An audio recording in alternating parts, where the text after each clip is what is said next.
Well, thank you, Ethan, for inviting me to join, and thanks to all of you for sharing your papers with all of us.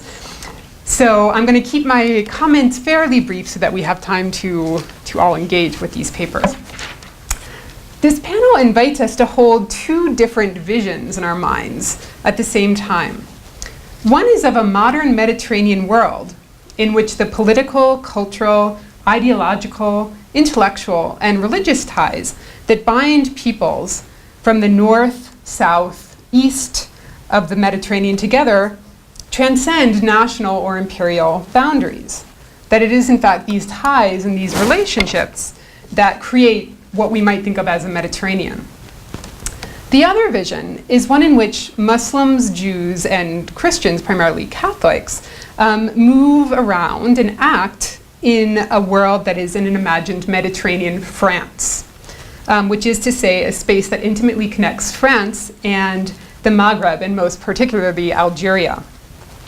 And we are, of course, at a conference where most of us define ourselves in one way or another as historians of France, as Jessica pointed out in the beginning of her presentation. Yet I found it interesting that this panel that brings together historians of French Empire and decolonization with one of North Africa and the Mediterranean may help us tease out some of the tensions involving thinking about Mediterranean France and thinking about the Mediterranean, if those are actually the same kinds of projects. So all three of these papers suggest that colonialism, its moments of origin, its struggles to create institutions, or the immediate aftermath of its end of decolonization, is an important and integral part of defining Mediterranean France in the 19th century, during the interwar years, or in the 1960s and 1970s. Beyond this basic agreement that we must attend to France's colonial presence in the Maghreb and to the distinct juridical regimes to which Jewish and Muslim North Africans were often subject, the desire to maintain or to contest French colonial power, or the expression of distress over its loss and the consequences of its loss, looms much larger in Ethan and Todd's papers than it does in Jessica's. Her paper is an interrogation of the ways that the encounter between European colonialism and older trans-regional networks made the Mediterranean modern in some senses. So colonialism is still, as she points out, a motor in her analysis, even if France itself looms less large. How then should we consider colonial power, whether French or otherwise, in the construction of this Mediterranean that our panelists invite us to think about here today? And how does Mediterranean France fit into a larger Mediterranean history if our investigation focuses very closely on the relationship between France and Algeria?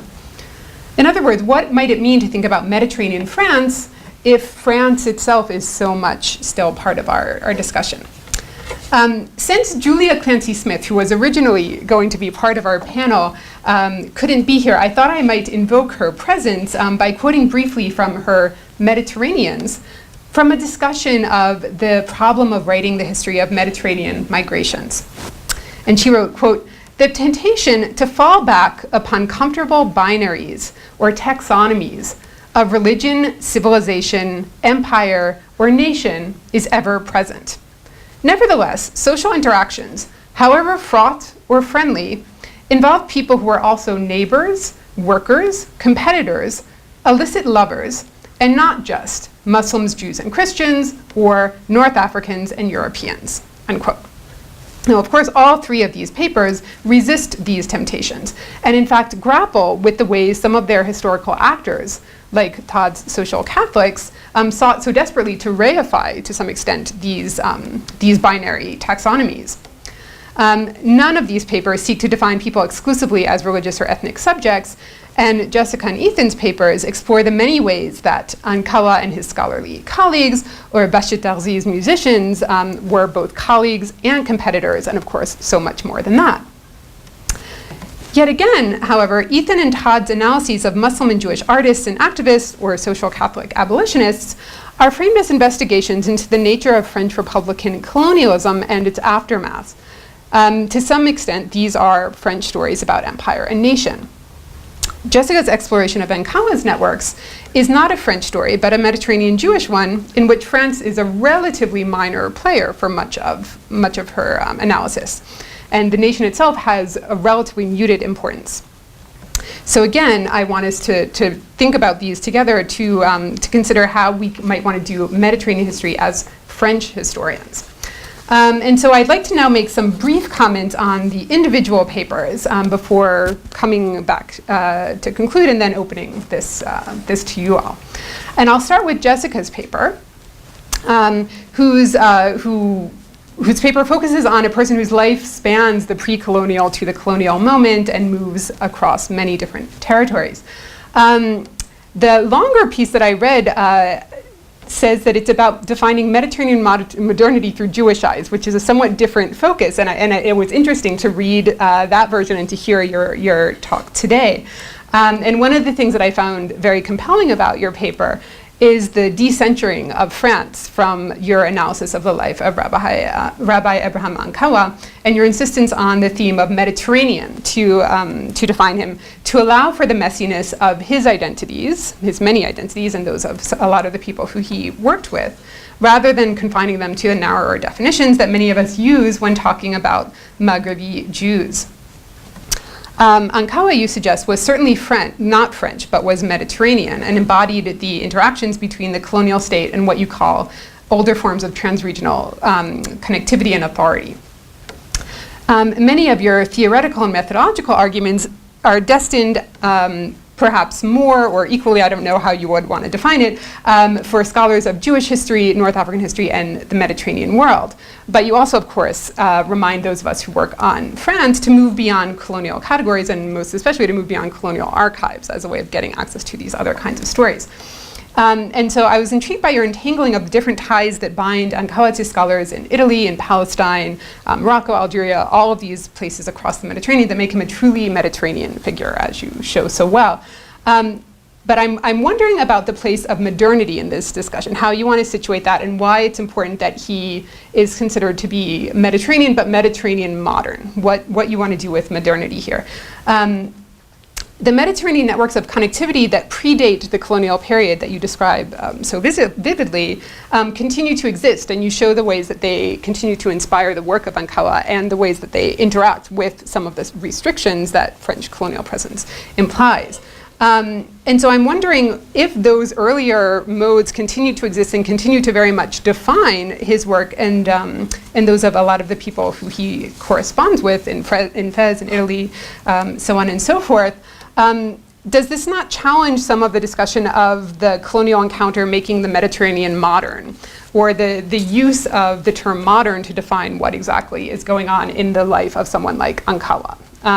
You reject a lot of the other binaries that people may use to define somebody like Ankawa, but you seem attached to the pre-modern and modern as distinctions that you want to investigate. And so I'm wondering if you could say a little bit more about that and what that does to your analysis of him, how it's useful for you thinking about the Mediterranean or whatever else you want us to think that it's useful for. Ethan's close readings of the shifts and fortune of Mahiedine Bacheterzi's and Moutribia troupe, who I just have to stop here to say that I first learned about this, I think, I don't know, at this point, 8 years ago when we were both doing our research in Paris. So it was nice to see him back again here today. So the shifts in fortune of El Moutribia and the tensions at moments between its Muslim and Jewish musicians and their audiences gives us a window into the ways that Jewish and Muslim diasporic politics played a role in situating these two communities in interwar France, Algeria, and the spaces in between these two places. Ethan suggests that the places where the, quote, culture of the southern Mediterranean became more immediately present in the metropole, unquote, were spaces often shared by Jews and Muslims in neighborhoods like Saint-Gervais in the Marais. And as I read your rich descriptions of the cafes and restaurants and concert halls in where North African Jews and Muslims cross paths with each other and with their fellow Parisians, I found myself wondering whether what we're talking about is a mainland France, as you talk about in your title, that had become Mediterranean, or if certain neighborhoods and streets in Paris had become Mediterranean. And certainly many of us, and I would include myself in this category, use Paris as a synecdoche for France. But the everyday encounters that are so convincingly argued in your talk to be integral to the maintenance of fluid identities in the metropole are also extraordinarily local to these particular spaces that you describe. Even if the actors and activists that you focus on themselves move back and forth across the Mediterranean. So given what you argue about the equally important role of differential relationships to the state and to the polity between Jews and Muslims, their kind of political space in the French state or in Algeria, and their own political investments in nationalist movements or other diasporic movements, given that that's so important to defining their roles, how would you define that, how would you link that discussion of their relationships to the state with the very, very particularly Parisian encounters that you describe in the creation of a Mediterranean France that may or may not be restrained to that kind of Parisian setting, as Paris is the capital city, as you talked about earlier in your paper.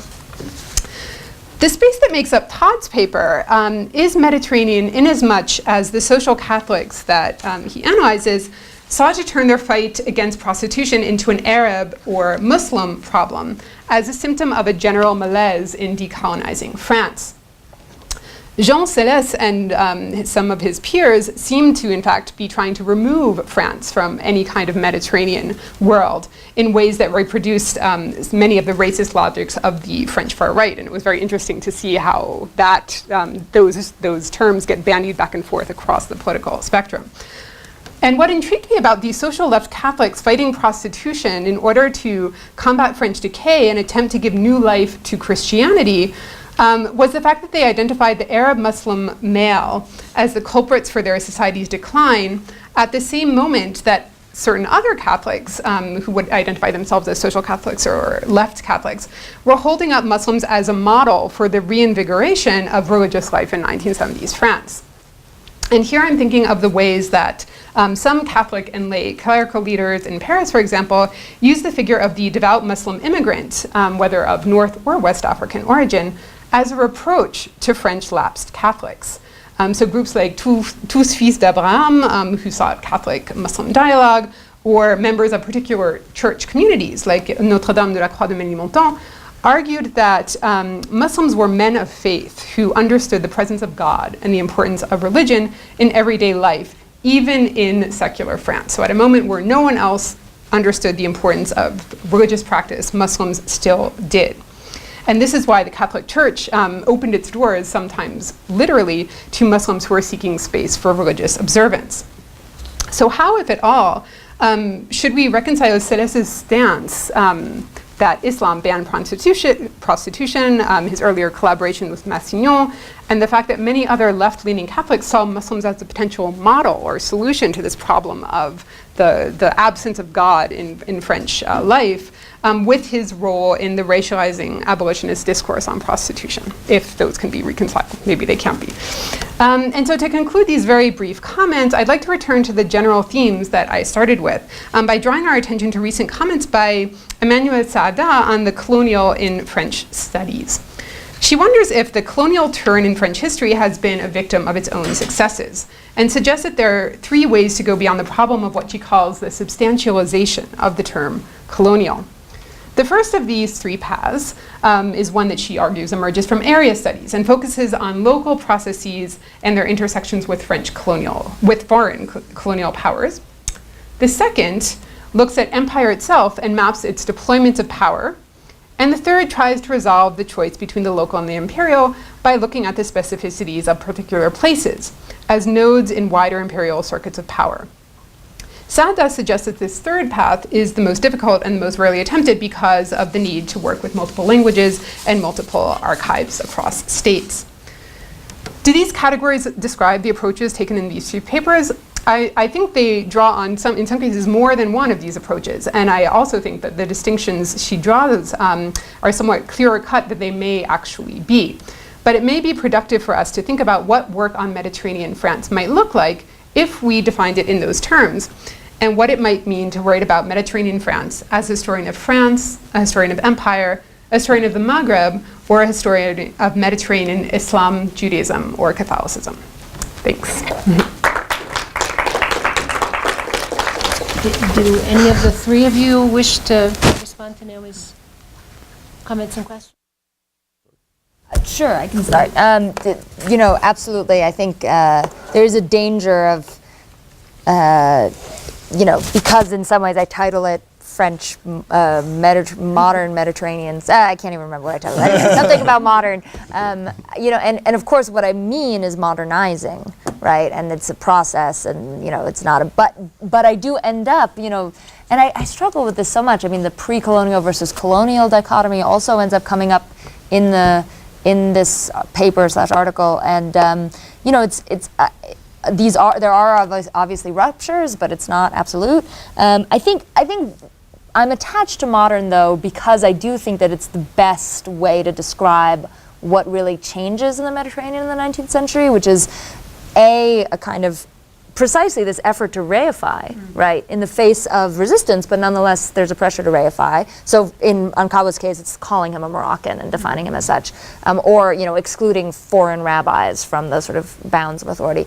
And it's the sort of the modern civilizational discourse that is so associated with France in particular, but I think is really, obviously goes beyond France, and that sort of discourse of civilization versus backwardness, of modernity versus superstition, and I think. And because, and finally, and this is the most important sort of reason why I harped on this here, is that I am at some level arguing mainly against a Mediterranean studies which is so focused on the ancient, the medieval, and the early modern. And part of my bailiwick in this article is just to say, hey, there's a use for the Mediterranean framework in the modern period, right? It's not the same as it was, but it doesn't somehow just disappear.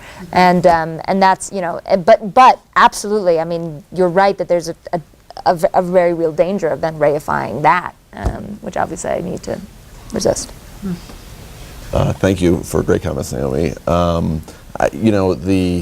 What I presented here is a small portion from my chapter on the interwar years, where I try, as I do in my book in general, to resist the Paris-centric trap to which you referred. So I talk a lot about Marseille in that chapter, and I talk also a little bit about Strasbourg, and sort of compare and contrast the degree to which the Mediterranean context is important for them. I will just say briefly in terms of local spaces that there are also spaces in Marseille that are important. They're somewhat different, at least from what we can find evidence for. They tend to be more commercial and less the interactions seem to be a little bit more commercial and utilitarian, and a little bit less intimate and culturally centered in the way that I described in Paris. So the broader question they're asking is about how much can we really say this is a Mediterranean context tells us about lots of different things going on, and that actually speaks to your second question about how to sort of bring together these local spaces of rich interpersonal relationships and the political investments of Jews and Muslims and their political place in the French order. And basically, what I'm really trying to do here is to say that in each of these instances, the Mediterranean context is really important. So the Jewish and Muslim politics in the interwar years are really defined in significant part through a series of movements that are trans-Mediterranean. In the case of Muslims, it's anti-colonial movements. It's also movements for reform of the colonies or for greater rights, cultural, political rights in Algeria in particular, but also in Morocco and Tunisia. And many of these activists really, they take root in the metropole, or they spend a lot of their time crisscrossing to the metropole. Zionism is, growing in France in the 30s, even though it's a minority movement, but it's not tiny. And the way that Jews understand Zionism and that they understand their co-religious in Algeria is often interconnected in some kind of trans-Mediterranean framework of what's going on with Jews and Muslims and the West in this Mediterranean space. And Jews and Muslims each become these sort of really important excluded others, or maybe they can sneak into French nationhood depending on who's talking when, especially on the far right. And that's often in sort of these pan-Mediterranean visions where Algeria is really important. So sort of in all these ways, I think the Mediterranean context is important, and I think, as I tried to say in the paper, that in many cases you have Jews and Muslims who are interacting in local spaces, but their relationship to each other and their possibilities in terms of how they see each other are not necessarily simply defined by these social relationships. And the Bashar Talzi's group is a really vivid example where you had people who had these close collaborations and relationships, who then at certain political moments can be at odds, largely defined by the ways in which their categories are reified. So. Yeah, thanks a lot. So basically, yes, this interest in Islam and this hope for the possibilities of thinking about faith, you are clearly part of this discussion with Celeste as well. What I wanted to do, of course, was draw attention to the success story of the focus on Arab men rather than Muslims, which is something that kind of is a key frame that I'm interested in. I think that shifts a bit in 1979 as well. There's obviously an intra-Catholic discussion as well. So if you think about Monsignor Lefebvre, with the founder of the kind of ultra-traditionalist group, he was a bishop in Algeria, viciously anti-Muslim as well as viciously anti a whole bunch of other things, or an inspiration for a godly way of life, depending on how you see it. And so there's a debate about the relationship to ecumenicism, whether it's with Jews or Arabs or Muslims, that's happening in the 1970s. But what is really clear is that very few people paid attention to the Fils d'Abraham. These stories that Celeste planned are everywhere in the mainstream press. There are films. There are I could go on and on, but they're really, really widely successful. And I think that, of course, since their main focus, as I tried to point out, was not on eliminating prostitution, and that would be one nice thing, but making France a more godly country was the goal. I think what happens, of course, is that they just get absorbed in how a certain group of people, even someone like Celeste, there's all sorts of evidence that he cared about Muslim-Christian interactions, but ends up kind of in public endlessly talking about this kind of material, because people then invite him on, like primetime television, and they don't do it for explaining to people that Muslims should be a model for how French people should live their religious lives. So I think in part it's not just a representational, but a kind of public echo thing. Sex sells. Sex sells. Yeah, man. Buy my book. Thank you. Audience, questions, comments? Please. Thank you. I think he wants you to Great. grab that. The audience on the line can hear you later. That might be a good thing or bad thing. Thank you. So thank you for 3 excellent papers. I just wanted to with Jessica's approach, which I think is really productive, I wanted to turn that to maybe Ethan. I don't know if there's any connections here with another way to think of the Mediterranean is also post-Ottoman. And obviously quite long-term post-Ottoman in the case of much of North Africa. But it's interesting that this musical revival that's happening in the 1920s is also simultaneously with Rembetika, which is this Ottoman musical genre that is Jewish, Christian, Muslim, and none of all of the above. And you have Rosa Eskenazi. And I'm just wondering if there's connections that aren't just between North Africa and France here, but perhaps across the Mediterranean as well.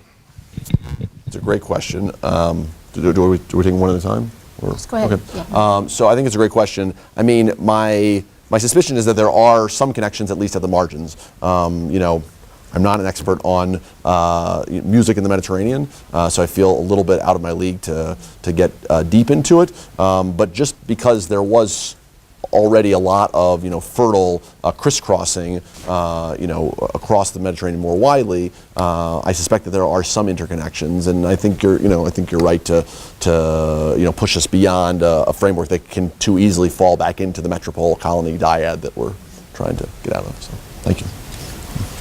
Please. Yeah, there were records from the Eastern Mediterranean circulating across North Africa, so the music part certainly. So I guess I have one comment, which is, how fabulous to hear 3 papers in which no one talks about the tensions of Republican imperialism and the contradictions of empire in colonial France. So like other ways to think, this is really exciting. But my question, I guess, is for all of you about maybe sort of following up on the previous question about the ways in which I think unarticulated but maybe assumed in the panel is an equation of the Mediterranean with Algeria, even if we're using the terminology of North Africa, Arabs, Muslims, North African Jews, that I think especially for Ethan and Todd, there is an assumption that Algeria is the other side of the Mediterranean in this space. And so I wanted to just ask kind of if I'm reading something in that isn't there, or if that is in fact something that is important in the French Mediterranean, that it is anchored and oriented and defined by Algeria in ways that we need to recognize if we're going to think about the French Mediterranean or a Mediterranean France. Which is another way of asking, I think, what Yes, the question your I asked question. at the beginning. Absolutely. of my- That's yeah, exactly so, what I was going to say. Yeah. Can I speak? I'll start. So me and Patricia Lawson have a book coming out with the University of Nebraska Press on French Mediterraneans, and this is exactly, God, so you there's do? a section that is particularly around, and a couple really key articles I think that explore the role that Algeria plays in the late 19th century in particular, well, particularly from the mid-19th century in shaping discussions of the Levant, so-called, the Maronite Christians, Liban, and a whole set of other frames. So, and like Ian Collar too, and earlier stuff, so that back and forth is particularly important. In my era and in my project, for example, I use the word Arab men in quotes for a variety of reasons, in part because it appears as a leftist vision. That is, the Arab Revolution is very important in the late 60s and particularly the early 70s as a revolutionary model. So it's not that I'm not aware that it's a problematic categorization for Maghrebis writ large, but B, in my analysis, in my discussions, yes, like the term Arab and a whole set of other terms almost always means Algerians. So that they will explicitly shift, insistently in all sorts of discussions from explicit references to this guy is Egyptian, this guy is Moroccan, this guy is Tunisian, to Algerians. And it's most dramatic in internal kind of government discussions where they try to fabricate things like le seuil de tolérance as a kind of category of absolute truth about outsiders coming in, and they're like, well, this really is only about Maghrebis. It's really only about Algerians. People kind of like Moroccans and Tunisians.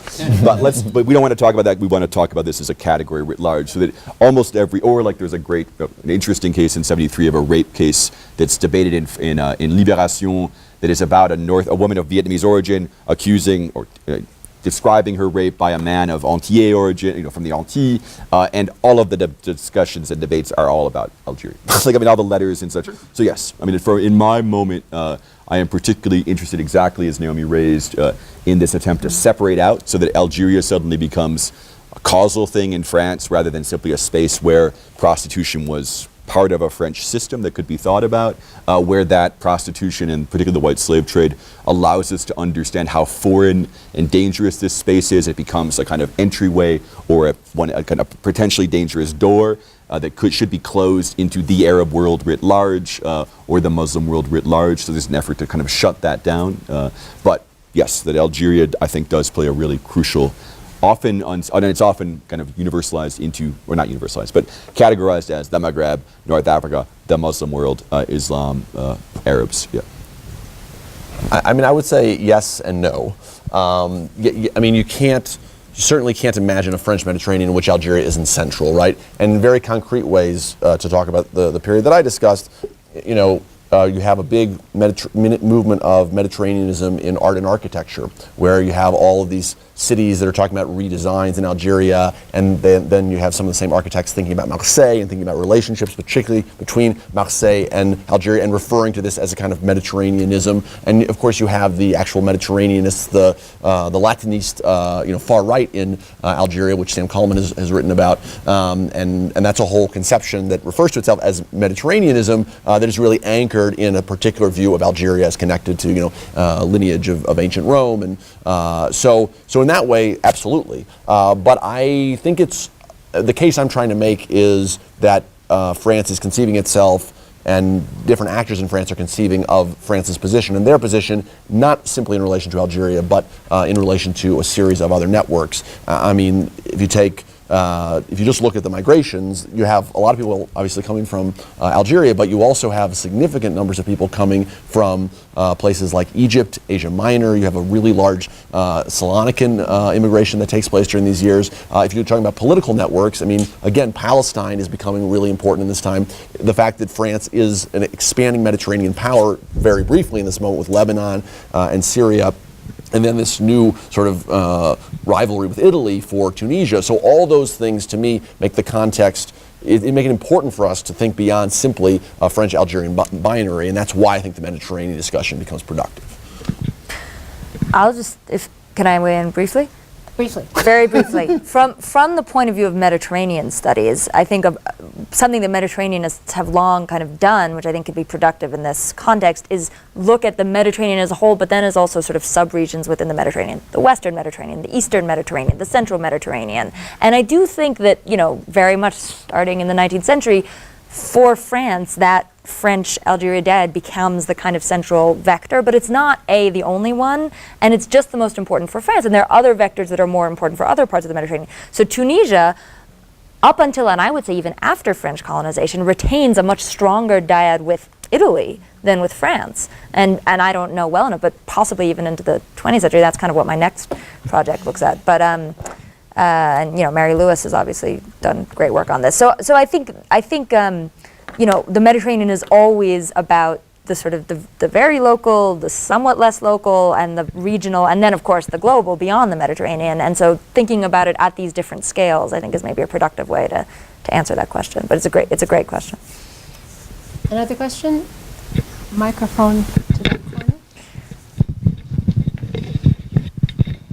This is a question for you, Professor Shepard. I was wondering how you might situate these sort of social Catholic anxieties about white slave trade in a longer Orientalist discourse, because as everybody knows, Said has often been tasked with having something that's ahistorical or just a homogenous discourse that does not change, and you could obviously not be tasked with that because yours is very contextualized in this post-Algerian War moment. This is Catholic anxieties about secularization of society. And but at the same time, the terms that they're using are recognizable in the 19th century. They're recognizable today. You think about a film like Taken, where the whole... That's exactly what I said. You know what I mean? And so is it that these are, in some sense, trans-historical and they're being just activated in a certain way at a certain time? Or, just how would you put yourself there? Right, well, there's the old book, Anne Thompson's book, A Barbarian Civilization, which I think does a nice job of historicizing some of that pre-1830 stuff. And of course, Gillian Weiss's book, which is amazing, has some really nice stuff important stuff about the ways that claims about definitive difference really emerge in the 1815s, 20s. And one of the things that she focuses on is the emergence of white slave trade, particularly around women then, to a shift from a fixation on sodomitical relationships with captured sailors or boys, to more of attention to women, and kind of the way that she produced, she kind of shows how this becomes a key concern for a lot of the propagandists that are pushing for France to invade up through 1830 when they do. So I think that obviously resonates intensely, and then there's an enormous discussion obviously across the 19th century, whether of the filles de Nile, like the girls who are out there prostituting. So Christelle Tarot has obviously done important work on this discussion, and it remains, so there's nothing new at all about this presumption that venal sex is crucial to this society, that it's a space that is Muslims, Arabs, Algeria in particular, nor discussions about the fact that French people can go there and have this, and this is something that they have less problems with. So again, I am trying to locate this particular frame in the way that it works to kind of negotiate. One of the larger projects of the book is to see how these things get resituated post-decolonization, the way that they get situated in France, the way that Orientalist frames and discussions in terms that had a long history. What do you do once the key thing that they were supporting, at least in Saidian understandings, empire ends? So, and I'm particularly interested, about how this fixation always is referencing Algeria, even when it's explicitly about other things. And so this triptych, I think, is particularly interesting, that I tried to show about, trying to continue to discuss the FLN is financed by prostitution, the way that the maison d'abattage are the key kind of leitmotif for discussions of Arab immigrant needs now, but then the way that this traite really functions and emerges in really interesting ways, that it does particular work then. But I totally obviously agree that they're deploying really well-trodden paths and using a lot of really crucially, really useful stuff. But it's also worth pointing out how much this is being rethought, in some cases explicitly, like the far right, certain elements of the far right in the late 60s are really explicitly theorizing we need to talk about the Algerian invasion. Sex is the key way to do it in order to stop people talking about French colonialism. Like, let's end a historical discussion, let's fix it on the now and how dangerous this is. Thank you very much for the questions from the audience and this rather exceptionally coherent panel. And so, thank you very much, and you can talk later.